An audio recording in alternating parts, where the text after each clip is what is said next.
So let's talk about one of the biggest questions out there, one that science, for all its power, still can't really answer. What is consciousness? And I'm not just talking about what the brain does. I mean, your inner world, your actual experience. We're going to explore some really radical ideas that suggest the universe itself might be conscious. All right, here's our game plan. First, we'll tackle what's called the hard problem, which is the big reason this is all so tricky. Then we're going to jump back in time to look at a wild idea from a philosopher named Schopenhauer.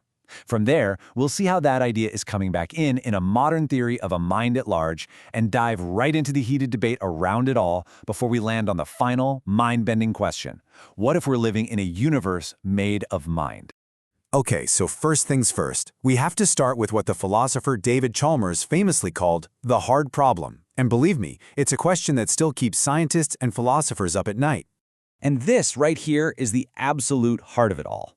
Look, science is amazing at explaining how the brain works, how neurons fire, how we process light and sound. That's the easy stuff. But what it can't explain is why all that mechanical processing has a subjective, private, inner feeling that goes along with it. Why do you actually experience the color red? Why do you feel joy? Why isn't it all just information processing happening in the dark with no one home? Now, the standard scientific answer is something called materialism. The idea is you take enough mindless atoms, you arrange them in a super complex way, like a brain, and poof, consciousness just sort of appears. But how? That jump from physical stuff to a feeling, an experience, well, that's a huge gap that materialism has never really been able to bridge.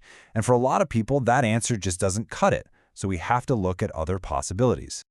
And that exploration actually takes us way back to the 1800s. Long before anyone was talking about the hard problem, a German philosopher came along with a solution that basically turned reality completely inside out. This guy, Arthur Schopenhauer, was a total philosophical disruptor. He was really into Immanuel Kant's idea that the world we see around us isn't the real reality, but just how it appears to our minds. And then he blended that with something totally new for the West at the time, ancient Indian philosophy. Yeah, he was just blown away by Hindu texts, like the Upanishads. In them, he found this incredible idea that the physical world of separate things and people is, in a way, an illusion, just a surface layer covering a much deeper, unified reality. And that clicked with him, big time. So this led to his huge idea: reality has two sides. There's the world as representation, which is everything we can see and touch and measure. But beneath all that is the world as will. Now, don't think of will like a person making decisions. Think of it more like a fundamental, blind, striving energy. It's the force that makes a tree grow toward the sun, it's gravity, it's the desires that drive us. For Schopenhauer, this will was the inner nature of absolutely everything. Okay, now let's fast forward 200 years, because Schopenhauer's crazy idea that some non-physical essence is what reality is truly made of is making a serious comeback, but with a modern twist. It's called analytic idealism. So, analytic idealism basically takes Schopenhauer's blind will and says, what if that fundamental force is actually consciousness itself? The theory flips the whole script. The universe isn't made of little bits of matter that somehow create a mind. No, the universe is a giant cosmic mind. And what we call matter is just what the inner thoughts and processes of that mind look like from our limited point of view. This view, which is pushed by thinkers like Bernardo Kastrup, suggests that all of us, you, me, everyone, are like separate personalities of one single universal consciousness. It's like dissociative identity disorder, but on a cosmic scale. Our individual minds are like little whirlpools in a vast ocean of awareness. And get this, the brain isn't the factory making the whirlpool. The brain is what causes the whirlpool to form, pinching off a little piece of the universal mind and turning it into a personal self. Now, as you can probably guess, this idea is controversial, to say the least. It's sparking some really intense debates, and you can see this all playing out right now online, in places like the consciousness forums on Reddit.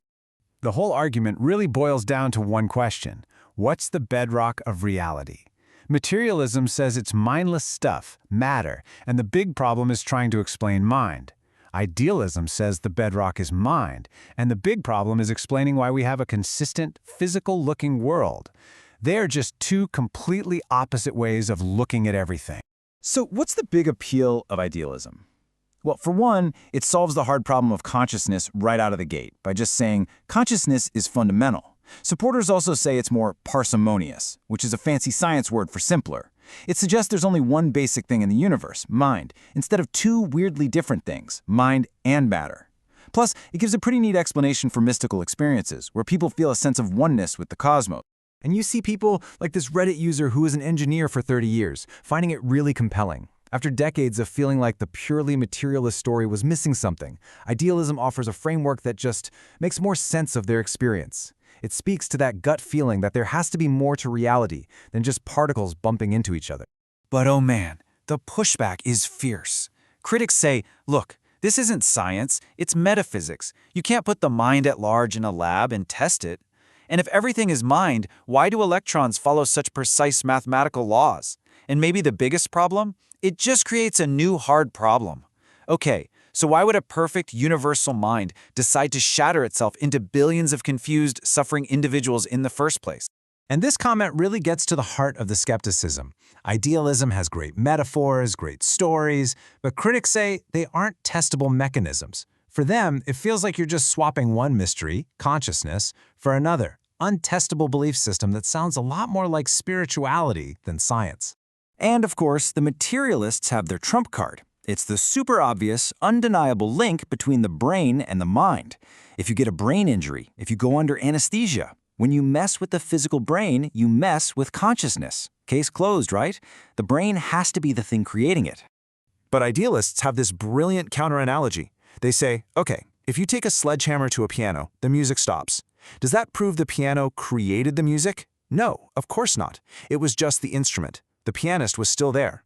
In their view, our brain is the piano and consciousness is the pianist. Damaging the brain doesn't kill consciousness, it just breaks the instrument it's trying to play through. That piano analogy, it leads us right to the final and maybe the most mind-bending takeaway from this whole debate. What if we've been thinking about the brain's job completely backwards? Think about this. What if we are all swimming in an ocean of consciousness, and the brain's main purpose isn't to create awareness out of nothing, but to act as a kind of reducing valve, a biological filter that tunes out almost all of that cosmic reality so we can focus on the tiny little sliver we need to survive, find food, and not get eaten.